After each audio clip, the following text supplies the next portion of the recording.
Halo, Assalamualaikum warahmatullahi wabarakatuh. Apa kabar Anda semua? Sehat? Alhamdulillahirabbil alamin. Pada pembelajaran kali ini, Bu Iza akan menjelaskan tentang interaksi antara makhluk hidup biotik. Apakah Anda siap dengan pembelajaran seru hari ini? Mantap. Mari kita saksikan presentasi berikut ini.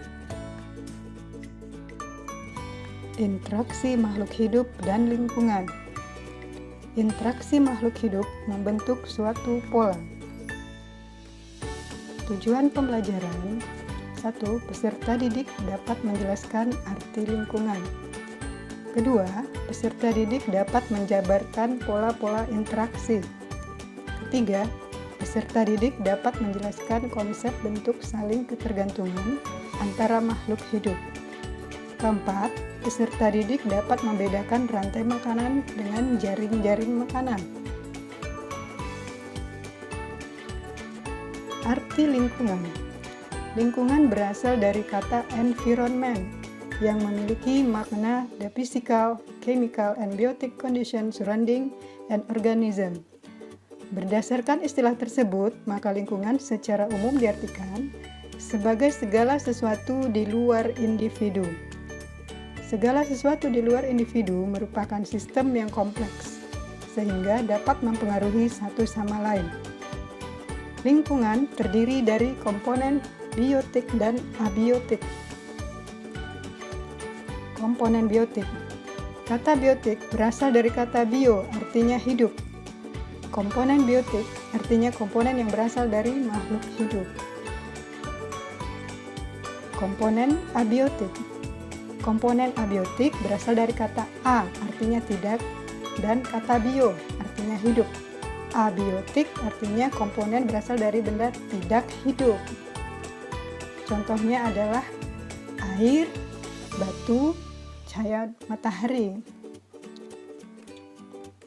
Pola interaksi makhluk hidup di dalam ekosistem terdiri dari 1. Peristiwa makan dan dimakan yang terdiri atas rantai makanan, jaring-jaring makanan, piramida makanan. Sedangkan yang kedua adalah simbiosis. Simbiosis terdiri atas mutualisme, komensalisme, parasitisme, dan amensialisme. Yang ketiga adalah predasi. Yang keempat kompetisi, dan yang kelima netral. Rantai makanan, yaitu peristiwa makan-dimakan antara makhluk hidup membentuk satu siklus. Rantai makanan didahului oleh produsen, itu berupa tumbuh-tumbuhan. Kemudian dilanjutkan dengan konsumen tingkat 1 sebagai pemakan yang pertama. Kemudian konsumen tingkat 2, pemakan yang kedua. Konsumen tingkat 3, pemakan yang ketiga. Dan akhirnya makhluk hidup berakhir menjadi pengurai.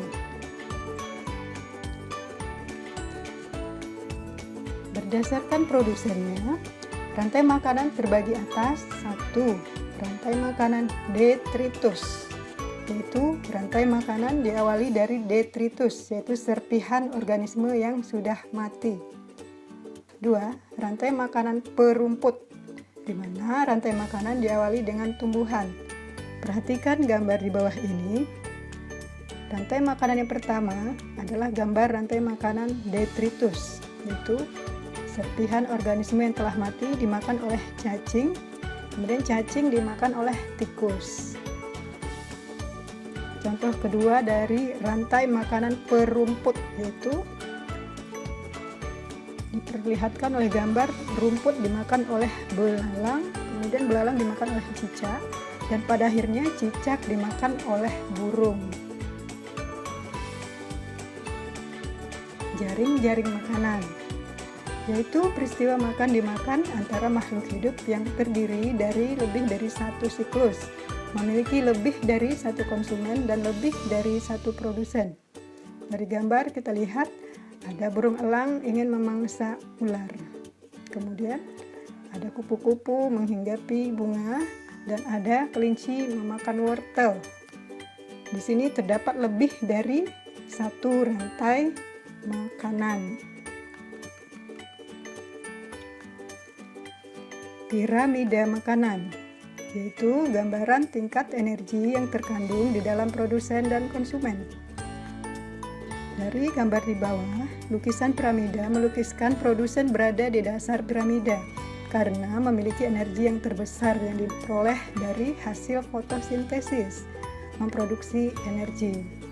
Sedangkan konsumen tingkat 1 memiliki energi lebih kecil daripada produsen karena hanya sebagai pemakan, dan energi yang lebih kecil terdapat pada puncak piramida.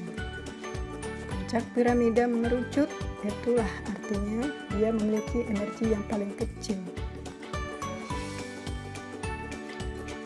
2. Simbiosis, yaitu interaksi yang erat antara dua organisme dalam suatu ekosistem. Simbiosis terbagi atas 1. Mutualisme, artinya dua kehidupan yang saling menguntungkan.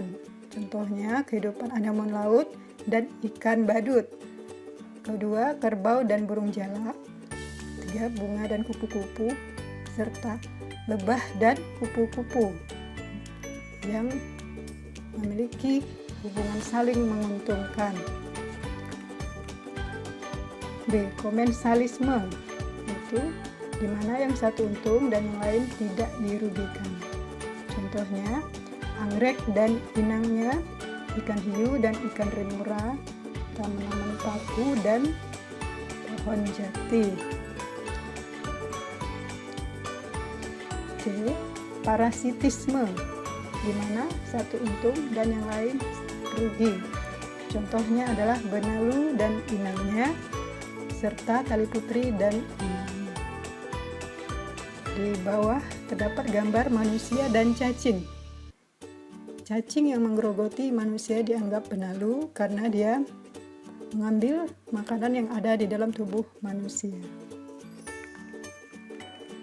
3. Predasi, yaitu pola interaksi yang melibatkan pemangsa dan mangsa.